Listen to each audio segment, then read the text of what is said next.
On Tuesday night in Kansas City, a 38-year-old man did something no one his age is supposed to be able to do. Lionel Messi scored 3 goals in a single World Cup match. His first ever World Cup hat-trick, on his 200th cap, in his 6th World Cup.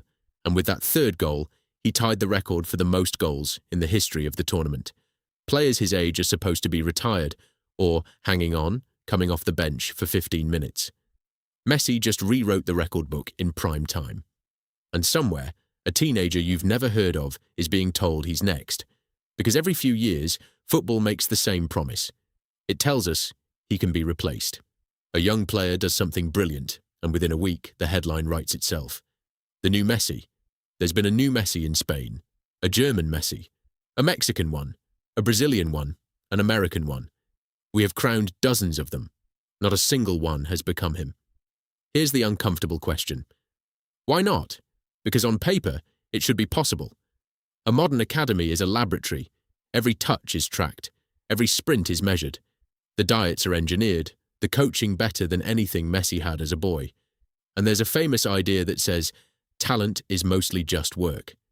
In 1993, the psychologist Anders Ericsson argued that elite performance comes from thousands of hours of focused, deliberate practice. You probably know the round number it turned into. 10,000 hours.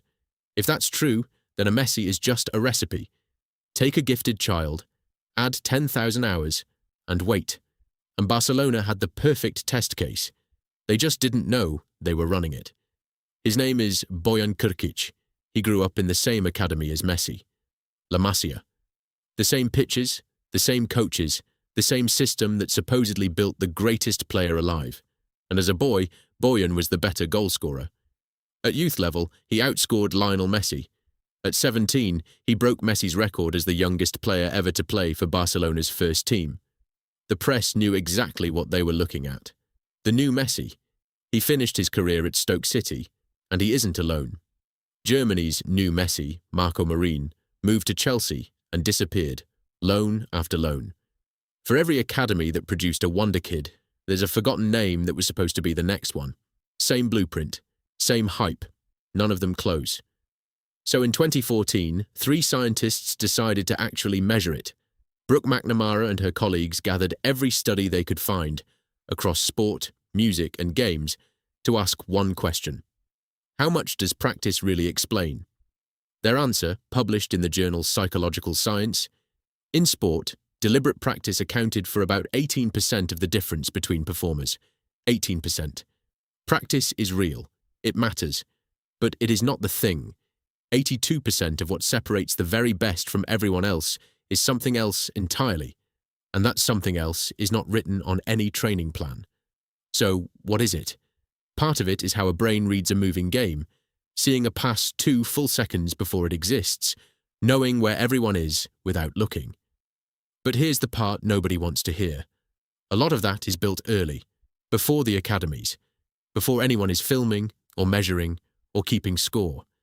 In the street games, the crowded courtyards of Rosario, where a small boy played for hours every day, for no reason other than that he loved it. That is when the foundation is poured, and by the time a player is good enough for us to even notice him, that window has mostly closed. You can coach the 18%. You can sharpen it, polish it, make it professional. The 82%, you had to have become it before any of us were watching. That is what Messi does that cannot be coached, so the next Messi never arrives. And it's not because we're looking in the wrong country, it's because we're looking at the wrong age.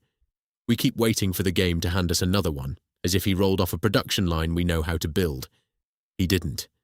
The thing that made him was already finished, long before the first scout ever wrote down his name.